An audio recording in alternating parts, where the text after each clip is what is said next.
Hello, I'm Jet, and I think you already knew that. I am currently in the forests of Panama. As you can tell by my overwhelming and exaggerated enthusiasm, I'm pretty happy to be here. When you think of Panama, what do you think of? Go on, I'll give you time to think.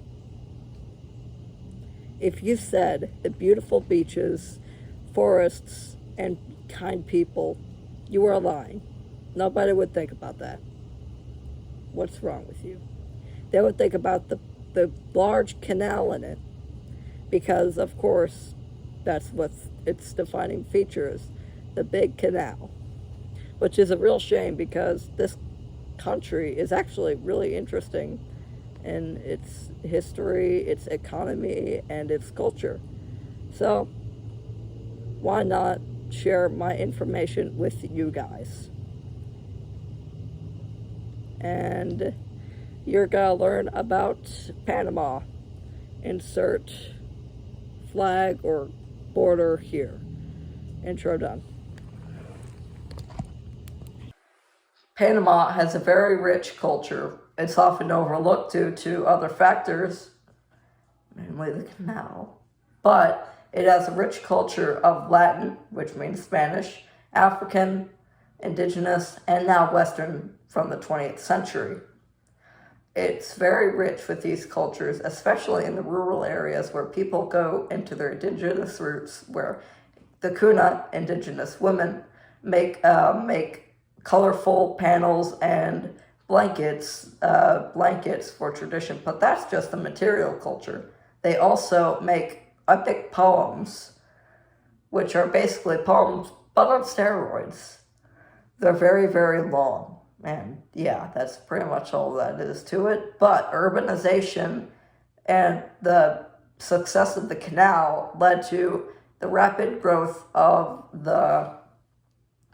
pop culture in the area, mainly popular Western idols and stuff like that. So yeah, that's the culture. Okay, now for the part you really came for, the economy of Panama. The main driving factor of that is the canal. Obviously, it's one of the biggest trading centers of the world, one of the biggest ports, and it brings products from the Atlantic to the Pacific. This is a very important part of their economy, but there are other big factors too, like the timber, the mining industry. The mining industry is actually flourishing due to the many silver and gold mines inside Panama. In fact, they have one of the biggest copper mines, I believe. They also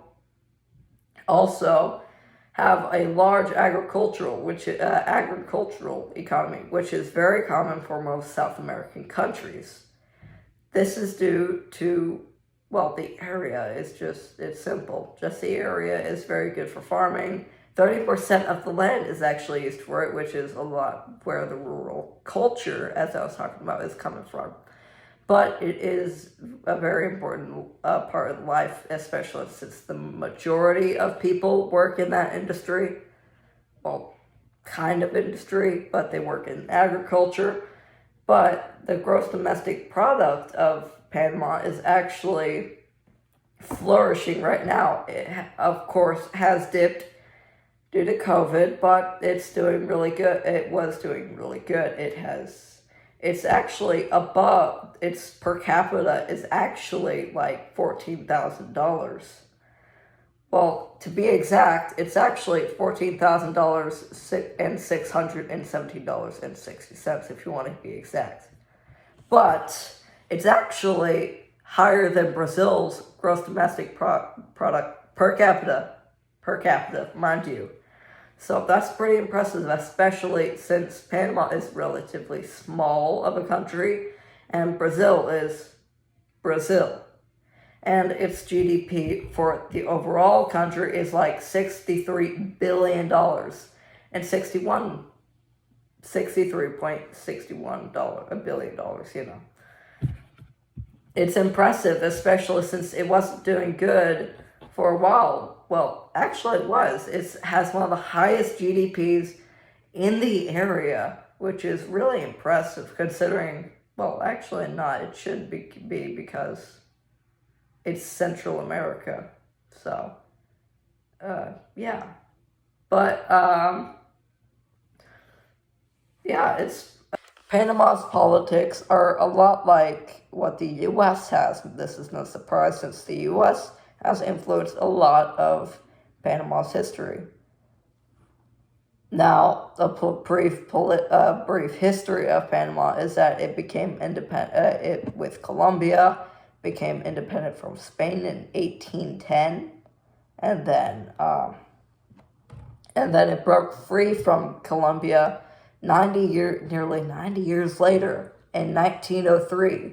Then the U.S. came and built the Panama Canal in 1914, and the U.S. had rights to that canal, but then Panama wasn't allowed to use it until it gained its rights in 1999 and didn't have to use Panama in the U.S.'s influence anymore.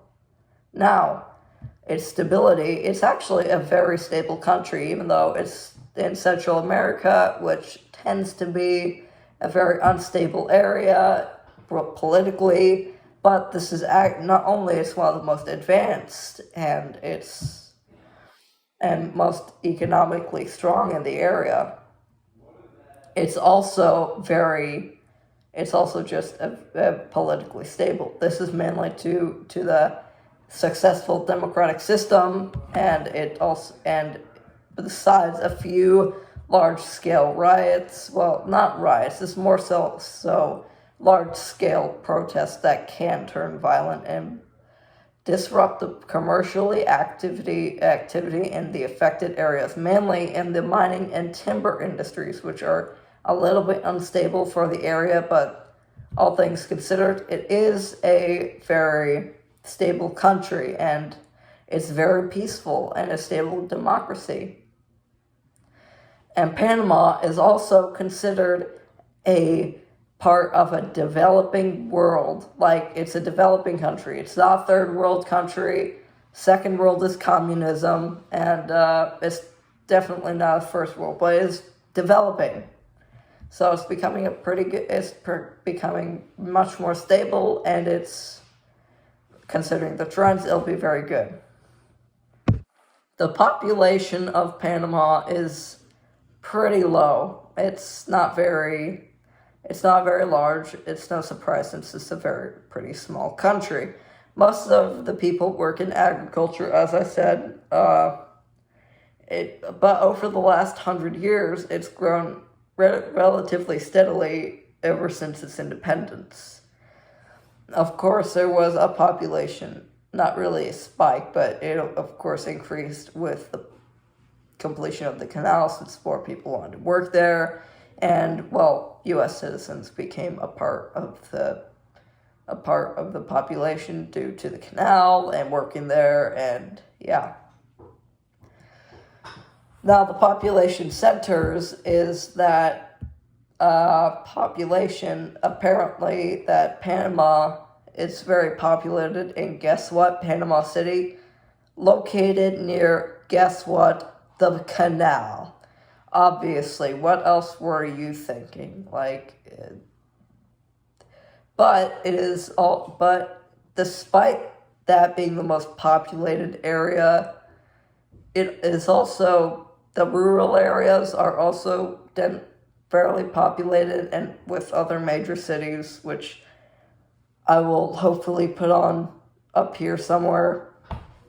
But yeah, that's the population migration patterns of Panama.